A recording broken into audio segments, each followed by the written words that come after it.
Nashhadu Allah ilaha illallah wa nastaghfirullah nas'aluka ridhaka wal jannah wa na'udzubika min sakhatika wan nar. Dulu, sekarang TV hilang semua. Begitu mau buka puasa, apa? Iklan semua. Saya ini, direktur ini mengucapkan buka puasa selama awal. Wah, apa urusan dengan kami yang puasa? Wah, itu di akhirat baku SMS itu Pak, penghuni sorga sama penghuni neraka. Oi cikali, maga-maga kedomu tuh. Dia bilang dari sorga, woi bagaimana keadaanmu di neraka? Dia bilang, tidak ada enaknya di sini. Di blender gitu terus. Nggak ada jam istirahat. Dicamboknya gitu terus di sini. Dia bilang, kau ya di sorga bagaimana kabarmu? Dia bilang, Masya Allah, enak sekali kami di sorga ini. Baru dibayangkan sudah ada. Dan enaknya lagi, 1 laki-laki, 7 bidadari. Kita nampak. Bapak-bapak yang tidak poligami di akhirat Allah sediakan 7. 7 Pak, bukan lagi 4, 7. Ambak memang nih. Pernah kan selesai ceramah begini, tiba-tiba ada ibu-ibu datang. Dia bilang, Ustaz, berarti suamiku nanti 7 bidadari. Iya dong. Ustaz, bolehkah berdoa, ya Allah jangan kau kasih bidadari, cukup saya bidadarinya ya Allah. Saya bilang, ibu ini sudah siksa suaminya di dunia, mau lanjut lagi di akhirat.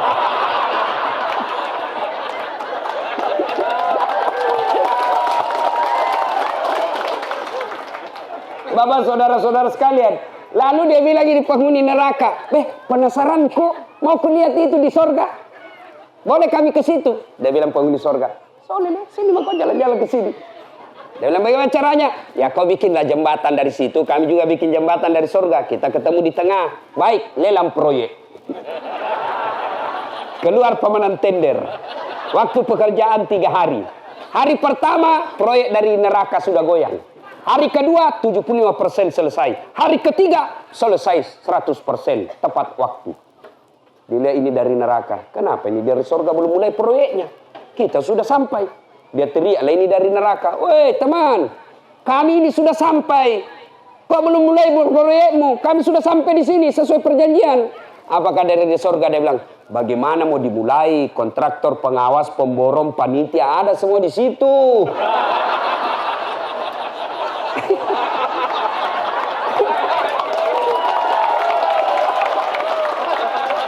Maka tim sukses, panitia Pak, hati-hati kok. Nggak lolos kok cilaka. Maka Bapak Ibu sekalian, silakan jadi tim sukses, tapi menangkan orang-orang baik. Jangan cari proyek setelah pilkada. Kalau kita sudah menolong Ustadz, dia menang, apa hadiah kita? Hadiah kita adalah mudah-mudahan terwujud kabupaten yang mensejahterakan rakyatnya. Apa yang membuat orang sombong? 1, ilmu. Tinggi sekali ilmunya. Banyak sekali gelarnya. Akhirnya sombong. Jangan sombong gara-gara ilmu. Kalau Allah mau ambil kita punya ilmu, gampang sekali. Dengan cara apa? Nah kasih pikun Ki. Ada obatnya pikun sampai sekarang? Ada? Nggak ada.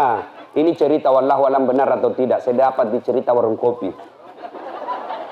Ada dosen banyak sekali gelarnya. Sampai guru besar pun gelarnya. Bertumpuk gelarnya. Pas pensiun diprotes sama istrinya. Pak, sudah hampir 2 minggu ini setiap kau keluar tidak pernah lagi kau cium saya. Selama ini kalau kopi mengajar kau cium saya. Langsung dia bilang suaminya, astagfirullah. Berarti siapa saya cium selama ini? Ternyata pembantunya nih.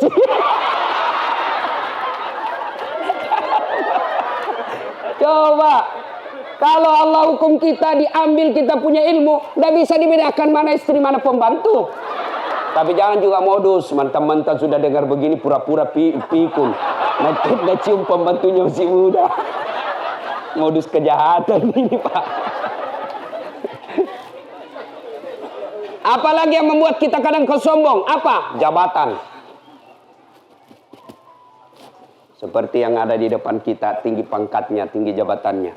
Jangan sombong Pak.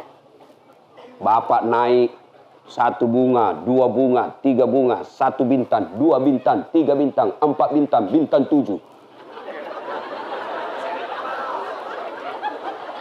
Oke lah, naik terus bintangnya, jangan sombong. Kenapa? Bapak tidak bisa hadapi yang namanya pensiun. Nah, mau itu pensiun. Biar 11 kali kau presiden, kalau pensiun keluar. Ayo. Apa mau sombong dengan pangkat kita, jabatan kita? Anggota DPR mau sombong? Ih, cikali, jangan kau sombong. DPR mau sombong, ilaha illallah. Nah, kau jadi DPR karena orang pilih kamu.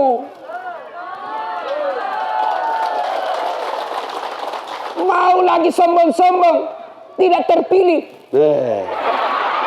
Sudah. Ada lagi cerita ini, cerita warung kopi. Di akhirat BD ada anggota parlemen sama Pak Doja. Ini Pak Doja dalam sorga. Tahu Pak Doja? Marbot, tukang tumbuk di masjid, tukang bersih-bersih. Dia lihat ada anggota parlemen banyak di sorga. Dia protes. Ya Allah, kenapa bisa banyak di sorga ini? Dan di negaraku banyak ditangkap KPK gara-gara korupsi dan persinahan. Kok bisa banyak? Dia bilang malaikat, "Nggak usah ribut. Ini cuma mereka reses. Sebentar lagi dia pulang."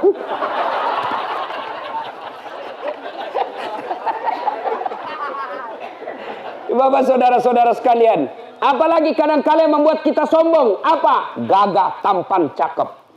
Jangan sombong karena gagah dan tampan. Kenapa? Itu ada batasnya. 17 tahun sweet 17, Bapak Ibu masih cantik.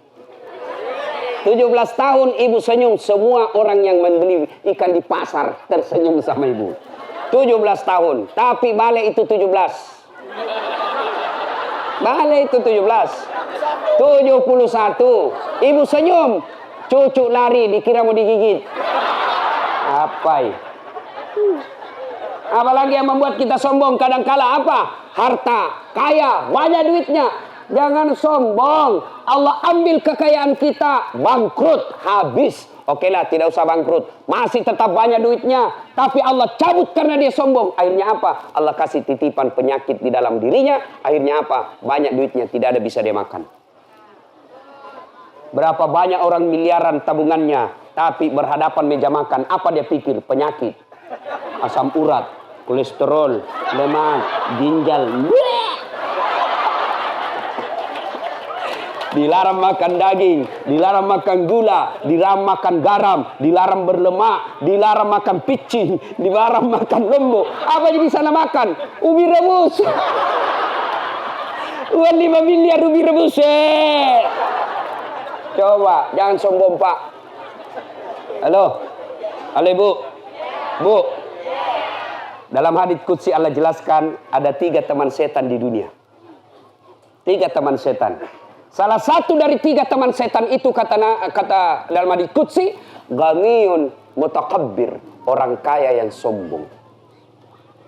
Kaya sombong temannya setan. Pejabat sombong temannya setan. Gagah cantik sombong temannya setan. Pangkat tinggi sombong temannya setan.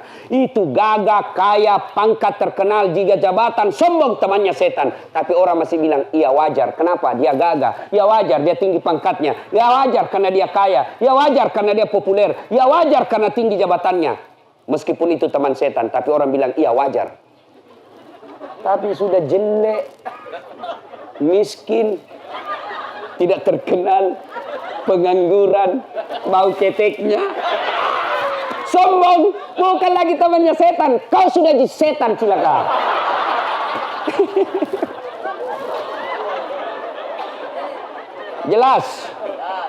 Jelas. Kalau kita punya jabatan, kita punya pangkat tinggi, kita punya kegagahan dan popularitas, sombong, maka lambat laun orang akan meninggalkan kita. Dan ketika orang lain meninggalkan kita, maka pada saat itu putuslah persaudaraan, maka kita bisa bangkrut di akhirat kelak. Nah, Bapak, saudara-saudara sekalian. Nah, sekarang bagaimana caranya supaya rambung kembali ini persaudaraan? Kita tidak musuh-musuh. Nah, Ibu Bapak, sebelum saya jelaskan itu, tahu enggak dosa pertama yang dilakukan makhluk kepada Allah? Bukan zina, bukan judi, bukan mabuk, bukan syirik, tapi apa? Sombong. Kapan? ketika Allah ciptakan Adam alaihissalam, Allah berfirman, wahai seluruh makhlukku, inilah makhlukku paling mulia, namanya manusia, namanya Adam. Silakan kau hormati dia, manusia ini sebagai makhluk paling mulia. Malaikat sujud, tunduk kepalanya. Bukan sujud seperti ketika kita sholat ya, tunduk kepalanya. Tumbuhan, binatang, hormat. Satu makhluk yang tidak mau. Siapa? Iblis laknatullah alaih. Kata iblis, saya tidak mau ya Allah. Kenapa kau tidak mau? Ini Adam baru kemarin diciptakan. Saya sudah lama. Saya senior. Masa hormat senior sama junior? Gengsi dong. Saya perwira, dia prajurit. Masa sih hormat? Prajurit dong hormat sama saya. Adam diciptakan dari tanah. Saya dari api. Unsur kejadian saya lebih mulia dari Adam. Saya tidak mau. Allah berfirman, wah congkak juga rupanya kau Adam ya. Iblis, keluar kau dari sorga. Kau sombong rupanya, keluar kau dari sorgaku. Iblis bilang, tunggu dulu Tuhan. Saya mau keluar dengan catatan ada 2 proposalku. 1, berikan saya umur yang panjang. Allah berfirman, kau tidak akan mati sampai hari kiamat. Maka itu iblis dan bara tentaranya Pak, beranak pinak sampai hari kiamat baru mati Pak. Andai saja kita sama kita punya dunia, baku tabrak-tabrak kita di sini. Untung kita tidak sama dunia. Dia alam gaib, kita alam nyata. Yang kedua kata iblis, berikan saya skill, keterampilan, kemampuan untuk menggoda anak cucunya Adam. Gara-gara dia saya keluar dari sorga, saya mau balas dendam. Allah berfirman, silakan kau lakukan apa saja. Yang penting satu tidak boleh kau lakukan sama mereka, jangan cabut nyawanya. Nah, silakan. Tapi Allah katakan, kau keluar dari sorga. Iblis saja Pak, iblis sudah dalam sorga karena sombong diusir keluar dari sorga. Apalagi kita yang nelayan. Mau sombong agamu to mau cingkam bo. Sudah jelas. Nah ibu bapak saudara-saudara sekalian, hilangkan rasa sombong ini. Karena kesombongan bisa memecahkan persaudaraan.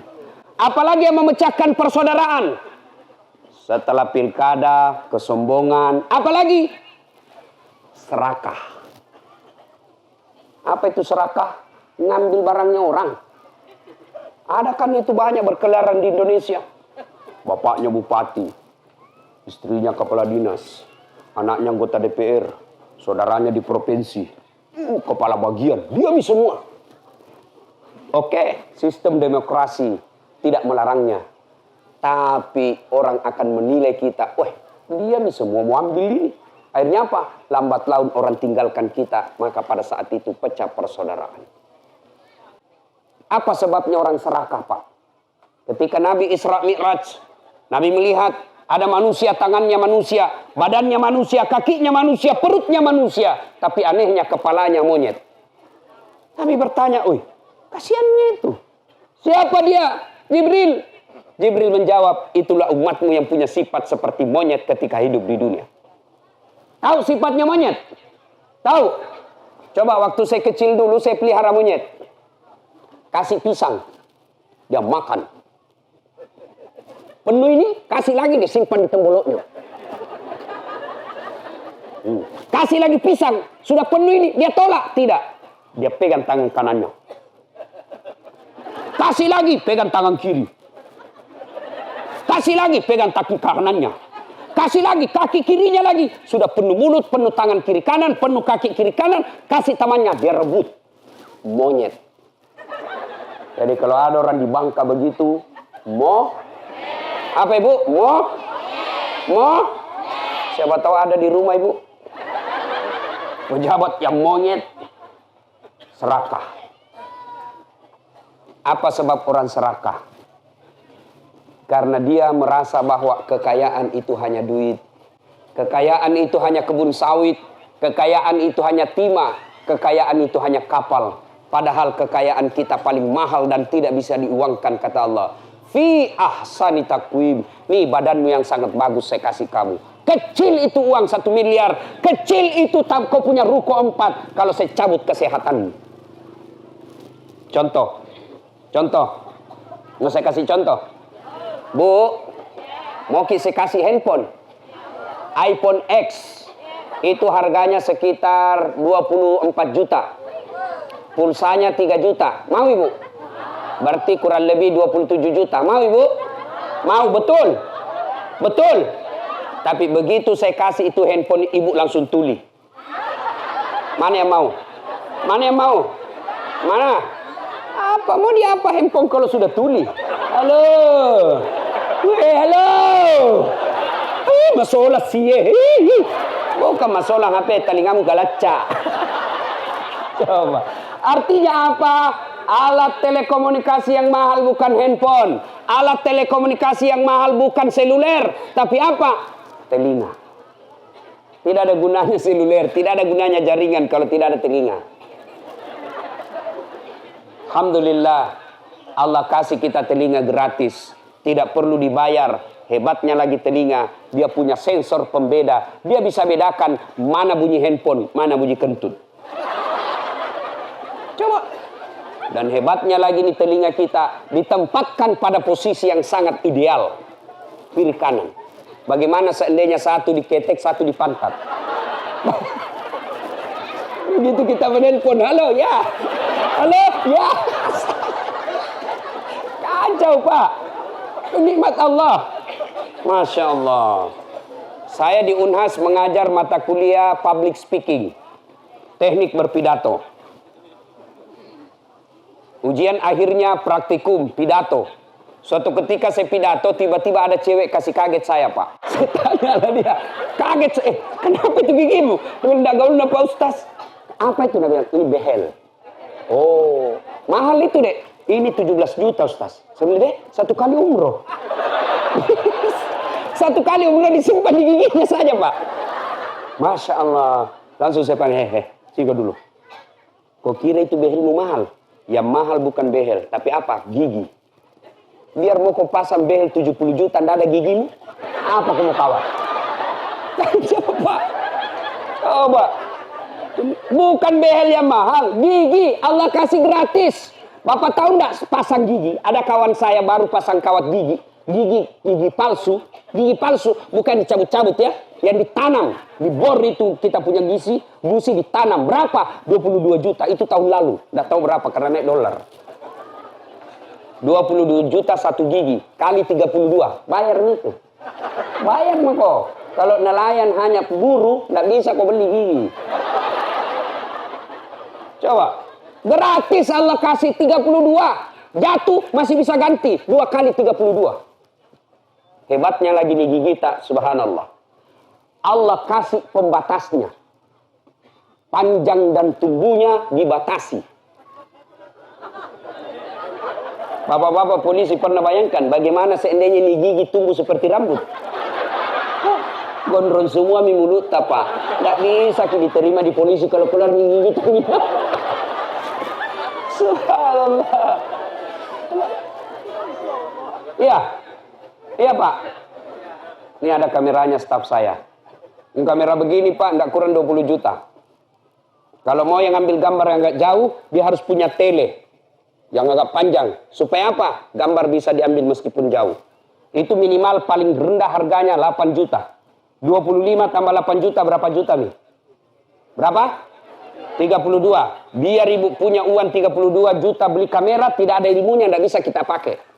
Foto Kak Ustadz, setengah badan nah. Oke, ready, 1, 2, 3. Cek. Jadi, deh setengah badan betul. Tapi apa? Pusat ke bawah. Mahal, harus punya ilmu, harus punya waktu. Dispel itu, kalau dia jauh di zoom in, kalau dia dekat kita zoom out. Perlu puluhan juta, perlu ilmu, perlu waktu. Alhamdulillah, bukan ini yang mahal. Apa? Mata. Biar ada kamera kalau tidak ada matamu. Kamu apa? Kan ketawa, saya serius ini. Rugi di tadi polisi yang pulang tidak dengar ceramah malam ini. Rugi Pak.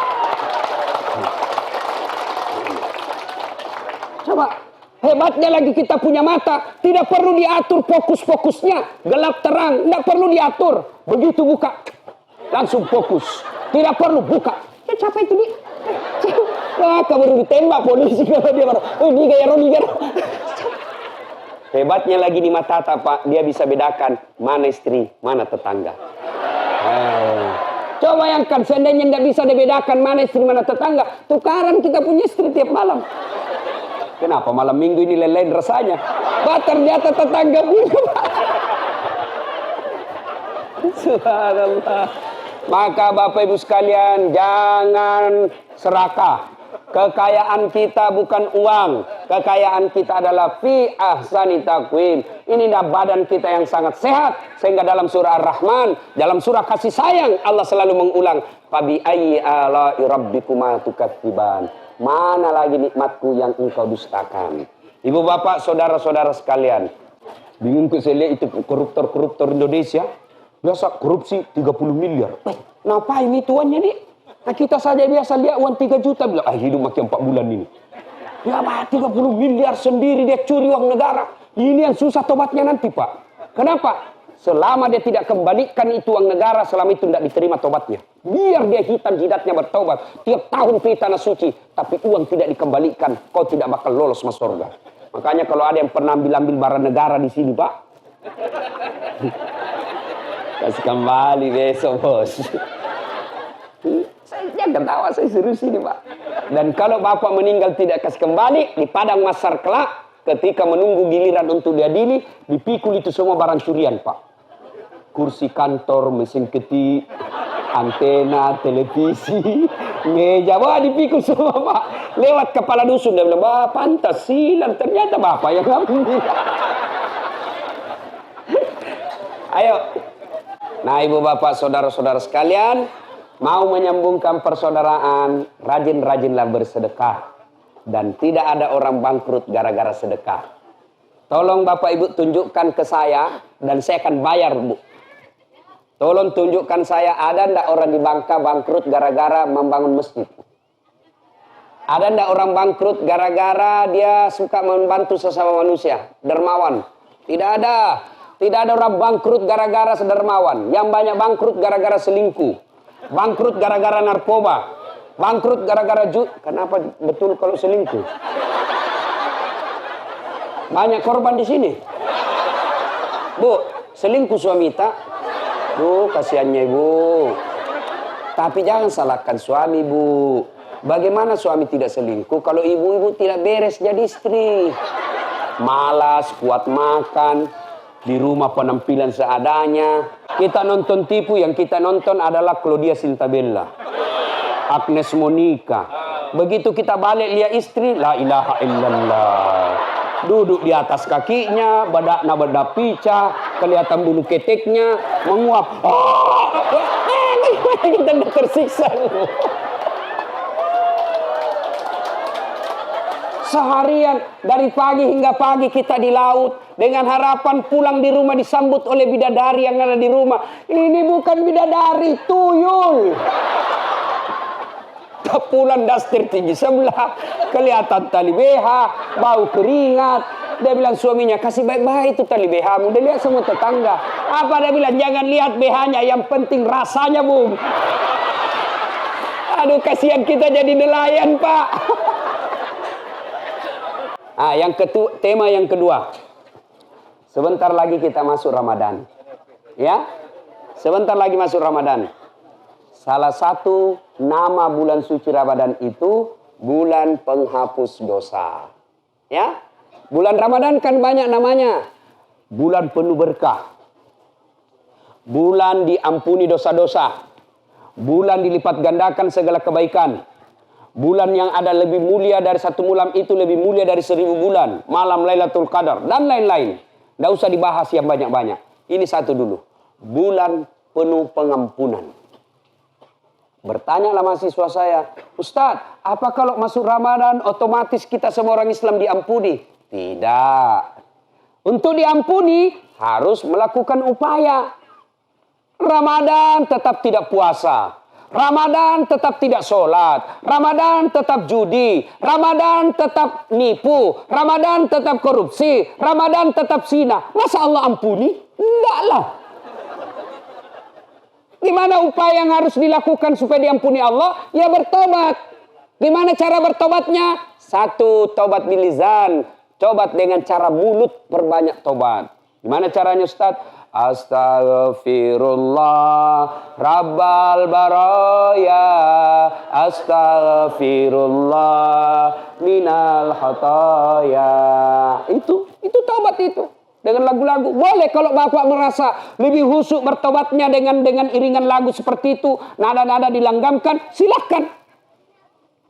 Tapi kalau tidak bisa berkhusyuk tobatnya kalau langgamkan, sudah bilang saja Astaghfirullahaladzim wa atubu ilaihi la ilaha illa anta subhanaka inni kuntu minadz zalimin. Itu aja diulang-ulang. La ilaha illa anta subhanaka inni kuntu minadz zalimin. Astaghfirullahaladzim wa atubu ilaihi la ilaha, tiada Tuhan illa kecuali anta, engkau ya Allah. Subhanaka, maha suci engkau. Ini sesungguhnya saya kuntu minadz zalimin, menzalimi diri saya sendiri. Karena Bapak kalau berdosa, bikin dosa, maksiat, zina, nipu, judi, koruptor, nyogok, bukan Allah yang rugi. Siapa yang lakukan? Maka kita jelaskan, ini kuntu minadz zalimin, sesungguhnya saya menzalimi diri saya sendiri. Itu dengan cara lisan.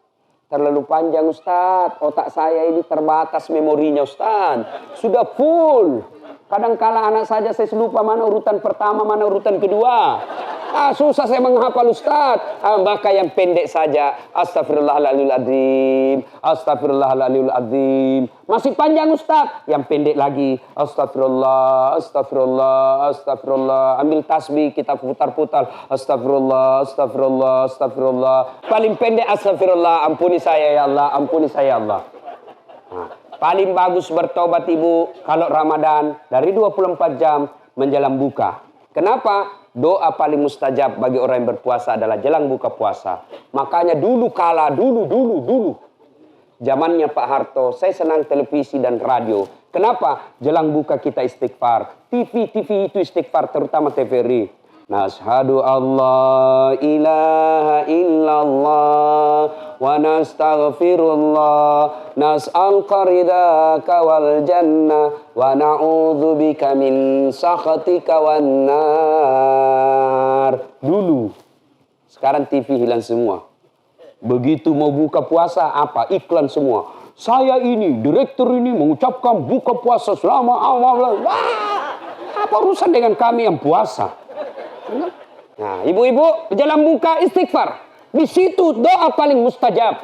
Nashhadu Allah ilaha illallah wa nastaghfirullah nas'aluka ridhaka wal jannah wa na'udzubika min sakhatika wan nar.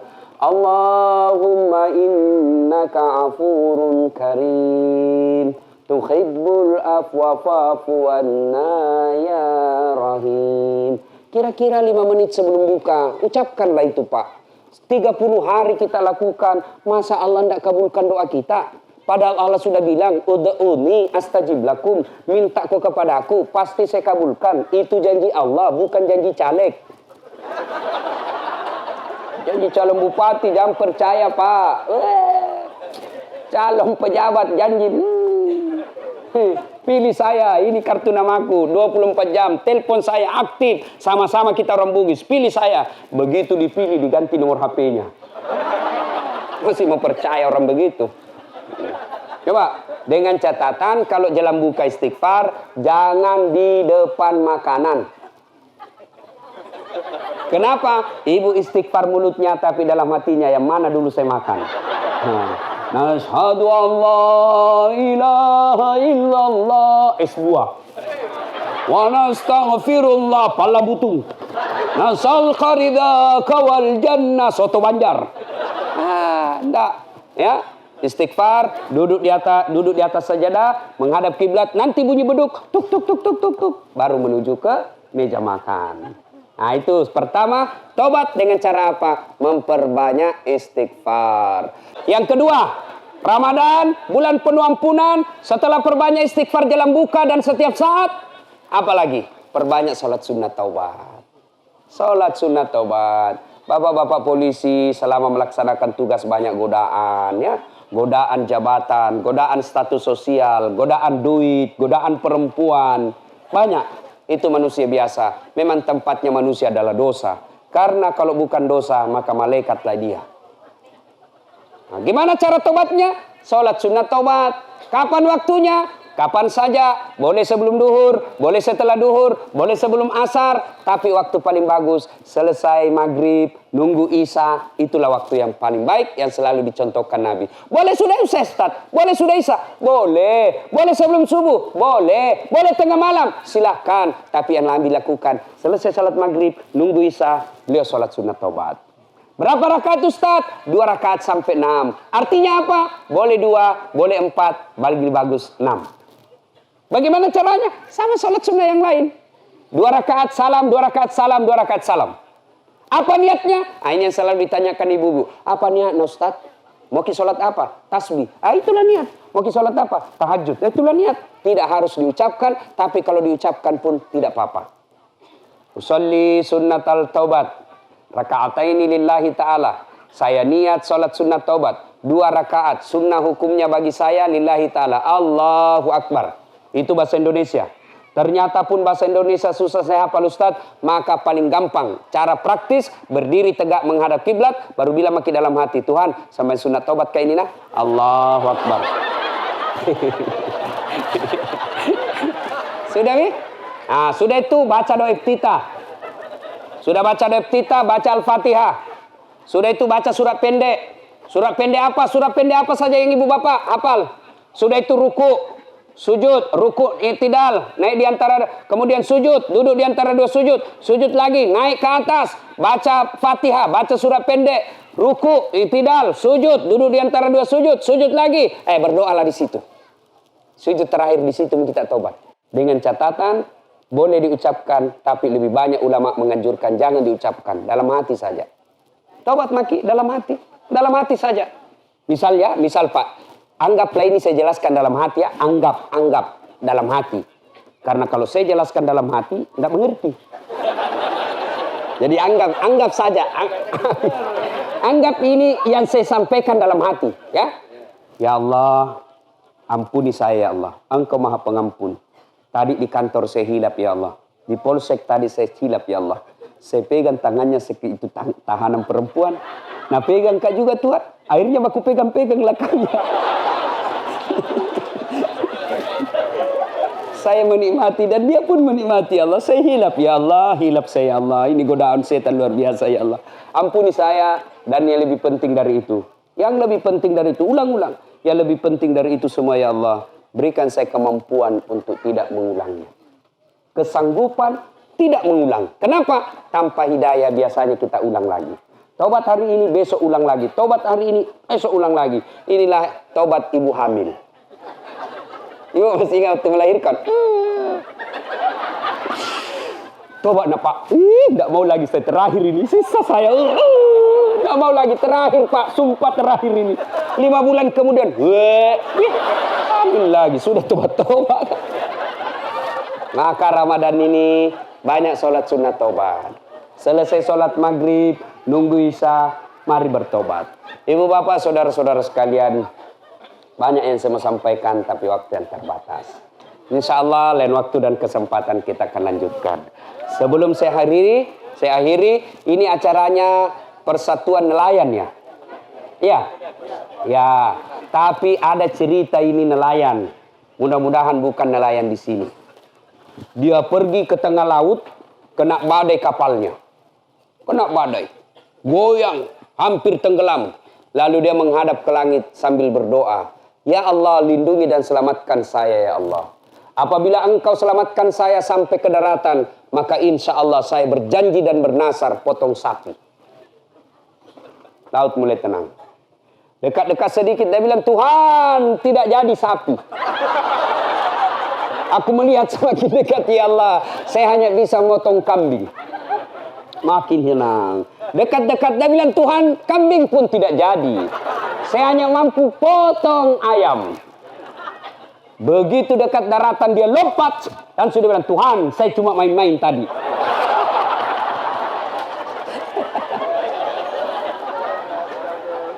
Malam hari dia tidur di rumahnya, ada badai. Kencang angin. Goyang rumahnya, terbang atapnya, makin kencang angin. Lalu dia buka pintu rumahnya sambil menghadap ke laut. Tuhan, urusan laut jangan bawa-bawa di darat.